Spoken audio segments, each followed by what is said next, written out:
हरे कृष्णा। ओम नमो भगवते वासुदेवाय। ओम नमः शिवाय। आइए आज बृहस्पतिवार के दिन सुनते हैं भगवान बृहस्पति देव की बड़ी ही दुर्लभ कथा। इस कथा को सुनने से भगवान बृहस्पति देव आपकी सभी मनोकामनाओं को पूर्ण करेंगे। तो आइए बड़ी श्रद्धा प्रसन्न चित्त मन से आज की कथा सुनते हैं। भारतवर्ष में एक प्रतापी और दानी राजा राज्य करता था। वह नित्य गरीबों और ब्राह्मणों की सहायता करता था। यह बात उसकी रानी को अच्छी नहीं लगती थी। वह न ही गरीबों को दान देती, न ही भगवान का पूजन करती थी और राजा को भी दान देने से मना किया करती। एक दिन राजा शिकार खेलने वन को गए हुए थे तो रानी महल में अकेली थी। उसी समय बृहस्पति देव साधु वेश में राजा के महल में भिक्षा के लिए गए और भिक्षा मांगी। रानी ने भिक्षा देने से इनकार किया और कहा, हे साधु महाराज, मैं तो दान पुण्य से तंग आ गई हूँ। मेरा पति सारा धन लुटाते रहते हैं। मेरी इच्छा है कि हमारा धन नष्ट हो जाए, फिर न ही रहेगा बांस न बजेगी बांसुरी। साधु ने कहा कि देवी, तुम तो बड़ी विचित्र हो। धन संतान तो सभी चाहते हैं, पुत्र और लक्ष्मी तो पापी के घर भी होने चाहिए। यदि तुम्हारे पास अधिक धन है तो भूखों को भोजन दो, प्यासों के लिए प्याऊ बनवाओ, मुसाफिरों के लिए धर्मशालाएं खुलवाओ। जो निर्धन अपनी कुंवारी कन्याओं का विवाह नहीं कर सकते, उनका विवाह करवा दो। ऐसे और कई काम हैं जिनके करने से तुम्हारा यश लोक परलोक में फैलेगा। परंतु रानी पर उपदेश का कोई प्रभाव न पड़ा। वह बोली, महाराज, आप मुझे कुछ न समझाए। मैं ऐसा धन नहीं चाहती जो हर जगह बांटती फिरूं।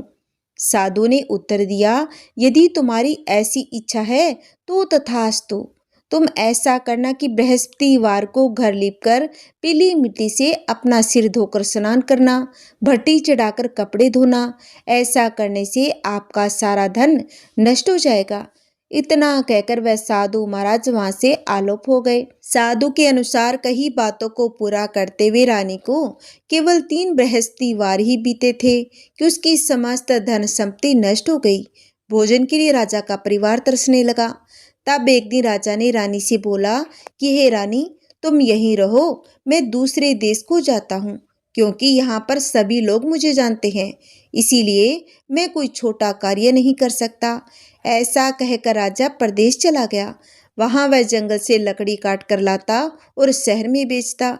इस तरह वह अपना जीवन व्यतीत करने लगा। इधर राजा के प्रदेश जाते ही रानी और दासी दुखी रहने लगी। एक बार जब रानी और दासी को 7 दिन तक बिना भोजन के रहना पड़ा तो रानी ने अपनी दासी से कहा, हे दासी, पास ही की नगर में मेरी बहन रहती है। वह बड़ी धनवान है। तू उसके पास जा और कुछ ले आ, ताकि थोड़ी गुजर बसर हो जाए। दासी रानी की बहन के पास गई। उस दिन गुरुवार था और रानी की बहन उस समय बृहस्पतिवार व्रत की कथा सुन रही थी। दासी ने रानी की बहन को अपनी रानी का संदेश दिया, लेकिन रानी की बड़ी बहन ने कोई उत्तर नहीं दिया। जब दासी को रानी की बहन से कोई उत्तर नहीं मिला तो वह बहुत दुखी हुई और उसे क्रोध भी आया। दासी ने वापस आकर रानी को सारी बात बता दी। सुनकर रानी ने अपने भाग्य को कोसा और उधर रानी की बहन ने सोचा कि मेरी बहन की दासी आई थी, परंतु मैं उससे नहीं बोली, इससे वह बहुत दुखी हुई होगी। कथा सुनकर पूजन समाप्त करके वह अपनी बहन के घर आई और कहने लगी, हे बहन, मैं बृहस्पतिवार का व्रत कर रही थी। तुम्हारी दासी मेरे घर आई थी, परंतु जब तक कथा होती है तब तक न तो उठते हैं और न ही बोलते हैं, इसीलिए मैं नहीं बोली। कहो, दासी क्यों गई थी? रानी बोली, बहन, तुमसे क्या छुपाऊं? हमारे घर में खाने तक को अनाज नहीं था। ऐसा कहते कहते रानी की आंखें भर आई। उसने दासी समेत पिछले 7 दिनों से भूखे रहने तक की बात अपनी बहन को विस्तार पूर्वक सुना दी। रानी की बहन बोली, देखो बहन, भगवान बृहस्पति देव सबकी मनोकामनाओं को पूर्ण करते हैं। देखो, शायद तुम्हारे घर में अनाज रखा हो। पहले तो रानी को विश्वास नहीं हुआ, पर बहन के आग्रह करने पर उसने अपनी दासी को अंदर भेजा तो उसे सचमुच अनाज से भरा एक घड़ा मिल गया। यह देखकर दासी को बड़ी हैरानी हुई। दासी रानी से कहने लगी, हे रानी, जब हमको भोजन नहीं मिलता तो हम व्रत तो करते हैं, इसीलिए क्यों न इनसे व्रत और कथा की विधि पूछ ली जाए। ताकि हम भी व्रत कर सकें। तब रानी ने अपनी बहन से बृहस्पतिवार व्रत के बारे में पूछा। उसकी बहन ने बताया कि बृहस्पतिवार के व्रत में चने की दाल और मुनक्का से विष्णु भगवान का केले की जड़ में पूजन करें तथा दीपक जलाएं, व्रत कथा सुने और पीला भोजन ही करें। इससे बृहस्पति देव प्रसन्न होते हैं।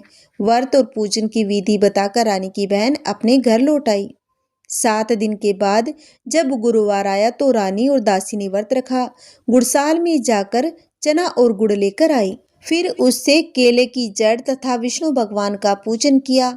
अब पीला भोजन कहाँ से आए, इस बात को लेकर दोनों बहुत दुखी थे, क्योंकि उन्हें व्रत रखा था, इसीलिए बृहस्पति देव उनसे प्रसन्न थे। इसीलिए वे एक साधारण व्यक्ति का रूप धारण कर 2 थालों में सुंदर पीला भोजन दासी को दे गए। भोजन पाकर दासी प्रसन्न हुई और फिर रानी के साथ मिलकर भोजन ग्रहण किया। उसके बाद वे सभी गुरुवार को व्रत और पूजन करने लगी। बृहस्पति भगवान की कृपा से उनके पास फिर से धन संपत्ति आ गई, परंतु रानी फिर से पहले की तरह आलस्य करने लगी। तब दासी बोली, देखो रानी, तुम पहले भी इस प्रकार आलस्य करती थी, तुम्हें धन रखने में कष्ट होता था, इस कारण सभी धन नष्ट हो गया। अब जब भगवान बृहस्पति की कृपा से धन मिला है तो तुम्हें फिर से आलस्य होता है। रानी को समझाते हुए दासी कहती है कि बड़ी मुसीबतों के बाद हमने ये धन पाया है, इसीलिए हमें दान पुण्य करना चाहिए, भूखे मनुष्यों को भोजन कराना चाहिए और धन को शुभ कार्यों में खर्च करना चाहिए, जिससे तुम्हारे कुल का यश बढ़ेगा, स्वर्ग की प्राप्ति होगी, पितृ भी प्रसन्न होंगे। दासी की बात मानकर रानी अपना धन शुभ कार्यों में खर्च करने लगी, जिसे पूरे नगर में उसका यश फैलने लगा। इधर एक दिन राजा दुखी होकर जंगल में एक पेड़ के नीचे आसन जमाकर बैठ गया। वह अपनी दशा को याद करके व्याकुल होने लगा। बृहस्पतिवार का दिन था। एकाएक उसने देखा कि निर्जन वन में एक साधु प्रकट हुए हैं। वह साधु वेश में स्वयं बृहस्पति देवता थे। लकड़हारे के सामने आकर बोले, हे लकड़हारे, इस सुनसान जंगल में तू चिंता मगन क्यों बैठा है? लकड़हारे ने दोनों हाथ जोड़कर प्रणाम किया और उत्तर दिया, महात्मा जी, आप सब कुछ जानते हैं, मैं क्या कहूँ? यह कहकर रोने लगा और साधु को अपनी आत्मकथा सुनाई। महात्मा जी ने कहा, तुम्हारी स्त्री ने बृहस्पति के दिन बृहस्पति भगवान का निरादर किया है, जिसके कारण रुष्ट होकर उन्होंने तुम्हारी यह दशा कर दी। अब तू चिंता को दूर करके मेरे कहने पर चल, तो तुम्हारे सब कष्ट दूर हो जाएंगे और भगवान पहले से भी अधिक संपत्ति देंगे। तुम बृहस्पति के दिन कथा किया करो, 2 पैसे के चना मुनक्का लाकर उसका प्रसाद बनाओ और शुद्ध जल से लोटे में शक्कर मिलाकर अमृत तैयार करो। कथा के बाद अपने सारे परिवार और सुनने वाले प्रेमियों में अमृत का प्रसाद बांटकर आप भी ग्रहण करो। ऐसा करने से भगवान तुम्हारी सब मनोकामनाएं पूरी करेंगे। साधु के ऐसे वचन सुनकर लकड़हारा बोला, हे प्रभु, मुझे लकड़ी बेचकर इतना पैसा नहीं मिलता जिसे भोजन के उपरांत कुछ बचा सकूं। मैंने रात्रि में अपनी स्त्री को व्याकुल देखा है। मेरे पास कुछ भी नहीं जिससे मैं उसकी खबर मंगा सकूं, और मैं बृहस्पति देव की कौन सी कहानी सुनूं, यह भी मुझे मालूम नहीं है। साधु ने कहा, हे लकड़हारे, तुम किसी बात की चिंता मत करो। बृहस्पति के दिन तुम रोजाना की तरह लकड़ियां लेकर शहर को जाओ। तुमको रोज से दुगना धन प्राप्त होगा, जिससे तुम भली भांति भोजन कर लोगे तथा बृहस्पति देव की पूजा का सामान भी आ जाएगा। बृहस्पति देव की कथा इस प्रकार है, इसे ध्यान से सुनो। प्राचीन काल में एक ब्राह्मण रहता था। वह बहुत निर्धन था, उसकी कोई संतान नहीं थी। उसकी स्त्री बहुत मलिनता के साथ रहती थी। वह स्नान न करती, किसी देवता का पूजन न करती। इससे ब्राह्मण देवता बड़े दुखी थे। बेचारे बहुत कुछ कहते थे, किंतु उसका कुछ परिणाम न निकलता। भगवान की कृपा से ब्राह्मण की स्त्री के कन्या रूपी रतन पैदा हुआ। कन्या बड़ी होने पर प्रातः स्नान करके विष्णु भगवान का जाप व बृहस्पतिवार का व्रत करने लगी। अपने पूजन पाठ को समाप्त करके विद्यालय जाती तो अपनी मुट्ठी में जौ भर के ले जाती और पाठशाला के मार्ग में डालती जाती। तब ये जौ श्रवण के हो जाते। लौटते समय उनको बीनकर घर ले आती थी। एक दिन वह बालिका सूप में उस सोने के जौ को फटक कर साफ कर रही थी कि उसके पिता ने देख लिया और कहा, हे बेटी, सोने के जौ के लिए सोने का सूप होना चाहिए। दूसरे दिन बृहस्पतिवार था। कन्या ने व्रत रखा और बृहस्पति देव से प्रार्थना करके कहा, मैंने आपकी पूजा सच्चे मन से की हो तो मेरे लिए सोने का सूप दे दो। बृहस्पति देव ने उसकी प्रार्थना स्वीकार कर ली। रोजाना की तरह वह कन्या जौ फैलाती हुई जाने लगी। जब लौटकर जौ बीन रही थी तो बृहस्पति देव की कृपा से सोने का सूप मिला। उसे वह घर ले आई और उसमें जौ साफ करने लगी, परंतु उसकी माँ का तो वही ढंग रहा। एक दिन की बात है कि वह कन्या सोने के सूप में जौ साफ कर रही थी। उस समय उस शहर का राजपुत्र वहां से होकर निकला। इस कन्या के रूप और कार्य को देखकर उस पर मोहित हो गया तथा अपने घर आकर भोजन तथा जल त्याग कर उदास होकर लेट गया। राजा को इस बात का पता लगा तो अपने प्रधानमंत्री के साथ उसके पास गए और बोले, हे बेटा, तुम्हें किस बात का कष्ट है? किसी ने अपमान किया है अथवा और कारण हो सो कहो, मैं वही कार्य करूंगा जिससे तुम्हें प्रसन्नता हो। अपने पिता की राजकुमार ने बातें सुनी तो वह बोला, मुझे आपकी कृपा से किसी बात का दुख नहीं है। किसी ने मेरा अपमान नहीं किया है, परंतु मैं उस लड़की से विवाह करना चाहता हूँ जो सोने के सूप में जौ साफ कर रही थी। यह सुनकर राजा आश्चर्य में पड़ गया और बोला, हे बेटा, इस तरह की कन्या का पता तुम ही लगाओ, मैं उसके साथ तेरा विवाह अवश्य ही करवा दूंगा। राजकुमार ने उस लड़की के घर का पता बतलाया। तब मंत्री उस लड़की के घर गए और ब्राह्मण देवता को सभी हाल बताया।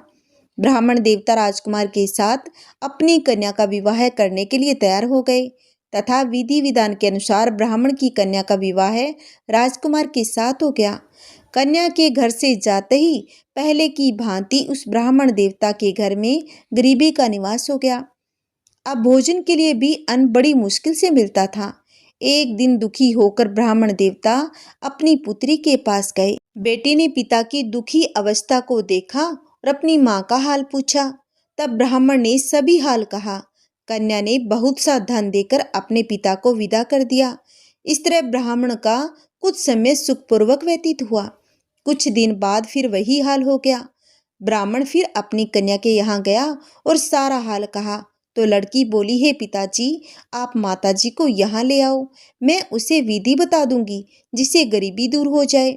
वह ब्राह्मण देवता अपनी स्त्री को साथ लेकर पहुंचे तो अपनी माँ को समझाने लगी, हे माँ, तुम प्रातःकाल प्रथम स्नान आदि करके विष्णु भगवान का पूजन करो तो सब दरिद्रता दूर हो जाएगी। परंतु उसकी माँ ने एक बात भी नहीं मानी और प्रातःकाल उठकर अपनी पुत्री के बच्चों की जूठन को खा लिया। इससे उसकी पुत्री को भी बहुत गुस्सा आया और एक रात को कोठरी से सभी सामान निकाला और अपनी माँ को उसमें बंद कर दिया। प्रातःकाल उसे निकाला तथा स्नान आदि करा के पाठ करवाया तो उसकी माँ की बुद्धि ठीक हो गई और फिर प्रत्येक बृहस्पतिवार को व्रत रखने लगी। इस व्रत के प्रभाव से उसके माँ बाप बहुत ही धनवान और पुत्रवान हो गए और बृहस्पति जी के प्रभाव से इस लोक के सुख भोकर और अंत में स्वर्ग को प्राप्त हुए। इतना कहकर साधु अंतर्ध्यान हो गए। धीरे धीरे समय व्यतीत होने पर फिर वही बृहस्पतिवार का दिन आया। लकड़हारा जंगल से लकड़ी काटकर किसी शहर में बेचने गया। उसे उस दिन और दिन से अधिक पैसा मिला। राजा ने चना गुड़ आदि लाकर गुरुवार का व्रत किया। उस दिन से उसके सभी कलेश दूर हुए। परंतु जब दोबारा गुरुवार का दिन आया तो बृहस्पतिवार का व्रत करना भूल गया। इस कारण बृहस्पति भगवान नाराज हो गए। उस दिन उस नगर के राजा ने विशाल यज्ञ का आयोजन किया तथा शहर में यह घोषणा करवा दी कि कोई भी मनुष्य अपने घर में भोजन न बनावे, न आग जलावे। समस्त जनता मेरे यहाँ भोजन करने आवे। इस आज्ञा को जो न मानेगा उसे फांसी की सजा दी जाएगी। इस तरह की घोषणा संपूर्ण नगर में करवा दी गई।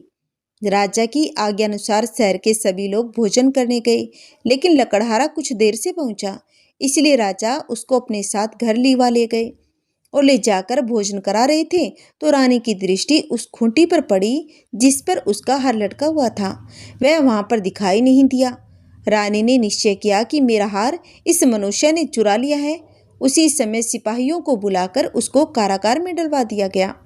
जब लकड़हारा कारागार में पड़ गया और बहुत दुखी होकर विचार करने लगा कि न जाने कौन से पूर्व जन्म के कर्म से मुझे यह दुख प्राप्त हुआ है, और उसी समय साधु को याद करने लगा जो कि जंगल में मिला था। उसी समय तत्काल बृहस्पति देव साधु के रूप में प्रकट हुए और उसकी दशा को देखकर कहने लगे, अरे मूर्ख, तूने बृहस्पति देव की कथा नहीं करी, इस कारण तुझे दुख प्राप्त हुआ है। अब तू चिंता मत कर, बृहस्पतिवार के दिन कारागार के दरवाजे पर 4 पैसे पड़े मिलेंगे, उनसे तू बृहस्पति देव की पूजा करना, तेरे सभी कष्ट दूर हो जाएंगे। बृहस्पति के दिन उसे 4 पैसे मिले। लकड़हारे ने कथा कही। उसी रात्रि को बृहस्पति देव ने उस नगर के राजा को सौपन में कहा, हे राजा, तुमने जिस आदमी को कारागार में बंद कर दिया है वह निर्दोष है, वह राजा है, उसे छोड़ देना। रानी का हार उसी खूंटी पर लटका है, अगर तू ऐसा नहीं करेगा तो मैं तेरे राज्य को नष्ट करवा दूंगा। इस तरह रात्रि के सौपन को देखकर राजा प्रातःकाल उठा और खूंटी पर हार देकर लकड़हारे को बुलाकर क्षमा मांगी तथा लकड़हारे को योग्य सुंदर वस्त्र आभूषण देकर विदा कर दिया। बृहस्पति देव की आज्ञानुसार लकड़हारा अपने नगर को चल दिया। राजा जब अपने नगर के निकट पहुंचा तो उसे बड़ा आश्चर्य हुआ। नगर में पहले से अधिक बाग, तालाब, कुएं तथा बहुत सी धर्मशाला, मंदिर आदि बन गई है। राजा ने पूछा, ये किसका बाग और धर्मशाला है? तब नगर के सब लोग कहने लगे, ये सब रानी और बांदी के हैं। तो राजा को आश्चर्य हुआ और गुस्सा भी आया। जब रानी ने यह खबर सुनी कि राजा आ रहे हैं तो उन्होंने बांदी से कहा कि हे दासी, देख, राजा हमको इतनी बुरी हालत में छोड़ गए थे, हमारी ऐसी हालत देखकर वह लौट न जाए, इसीलिए तू दरवाजे पर खड़ी हो जा। आज्ञा अनुसार दासी दरवाजे पर खड़ी हो गई। राजा आए तो उन्हें अपने साथ लिवा लाई। तब राजा ने क्रोध करके अपनी रानी से पूछा कि यह धन तुम्हें कैसे प्राप्त हुआ है? तब उन्होंने कहा, हमें यह सब धन बृहस्पति देव की इस व्रत के प्रभाव से प्राप्त हुआ है।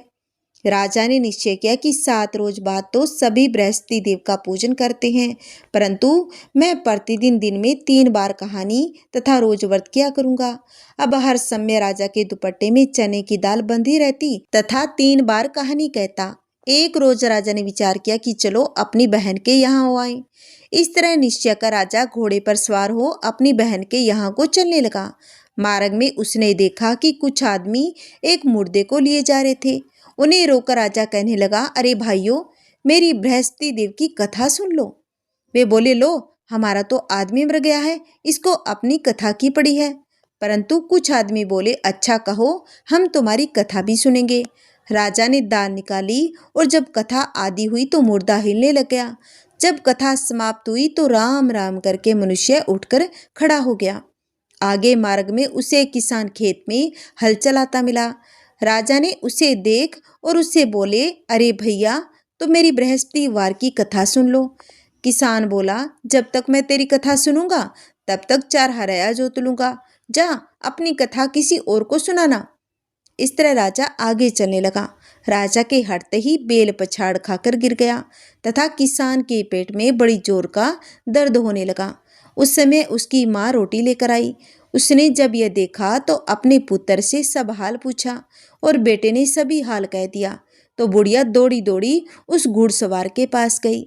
उससे बोली कि मैं तेरी कथा सुनूंगी, तू अपनी कथा मेरे खेत पर चलकर ही कहना। राजा ने बुढ़िया के खेत पर जाकर कथा कही, जिसके सुनते ही वह बेल उठ खड़ा हुआ तथा किसान के पेट का दर्द भी बंद हो गया।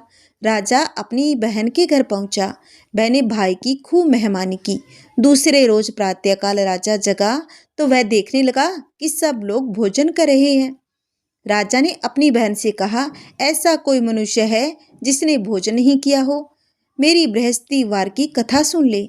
बहन बोली, हे भैया, यह देश ऐसा ही है कि पहले यहाँ लोग भोजन करते हैं, बाद में अन्य काम करते हैं। अगर कोई पड़ोस में हो तो मैं देख आऊं।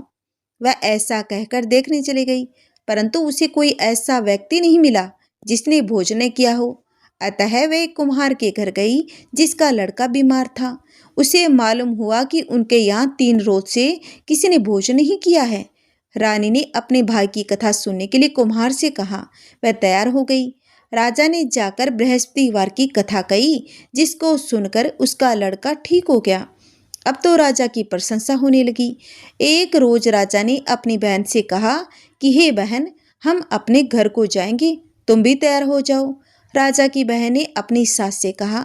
सास ने कहा, हाँ चली जा, परंतु अपने लड़कों को मत ले जाना, क्योंकि तेरे भाई के कोई औलाद नहीं है। बहन ने अपने भैया से कहा कि हे भैया, मैं तो चलूंगी, पर कोई बालक नहीं जाएगा। राजा बोला, जब कोई बालक ही नहीं चलेगा तब तू ही क्या करेगी। बड़े दुखी मन से राजा अपने नगर को लौट आया। राजा ने अपनी रानी से कहा, हम निर्वंशी हैं, हमारा मुंह देखने का धर्म नहीं है और कुछ भोजन आदि नहीं किया। रानी बोली, हे प्रभु, बृहस्पति देव ने हमें सब कुछ दिया है, वह हमें औलाद अवश्य देंगे। उसी रात को बृहस्पति देव ने राजा से स्वप्न में कहा, हे राजा उठ, सभी सोच त्याग दे, तेरी रानी गर्भ से है। राजा की यह बात सुनकर बड़ी खुशी हुई। 9वें महीने में उसके गर्भ से एक सुंदर पुत्र पैदा हुआ। तब राजा बोला, हे रानी, स्त्री बिना भोजन के रह सकती है, पर बिना कहे नहीं रह सकती। जब मेरी बहन आए तुम उसे कुछ मत कहना। रानी ने सुनकर हाँ कर दिया। जब राजा की बहन ने शुभ समाचार सुना तो वह बहुत खुश हुई तथा बधाई लेकर अपने भाई के यहाँ आई। तभी रानी ने कहा कि घोड़ा चढ़कर तो नहीं आई, गधा चढ़ी आई। राजा की बहन बोली, भाभी, मैं इस प्रकार न कहती तो तुम्हें औलाद कैसे मिलती। बृहस्पति देव ऐसे ही हैं, जैसी जिसके मन में कामनाएं हैं सभी को पूर्ण करते हैं। जो सद्भावना पूर्वक बृहस्पतिवार का व्रत करता है एवं कथा पढ़ता है अथवा सुनता है, दूसरों को सुनाता है, बृहस्पति देव उसकी सभी मनोकामनाओं को पूर्ण करते हैं। भगवान बृहस्पति देव उसकी सदैव रक्षा करते हैं। संसार में जो मनुष्य सद्भावना से भगवान जी का पूजन व्रत सच्चे हृदय से करते हैं तो उनकी सभी मनोकामनाएं पूर्ण करते हैं। जैसी सच्ची भावना से रानी और राजा ने उनकी कथा का गुणगान किया तो उनकी सभी इच्छाएं बृहस्पति देव जी ने पूर्ण की थी। इसलिए पूर्ण कथा सुनने के बाद प्रसाद लेकर जाना चाहिए। हृदय से उसका मनन करते हुए जयकारा बोलना चाहिए।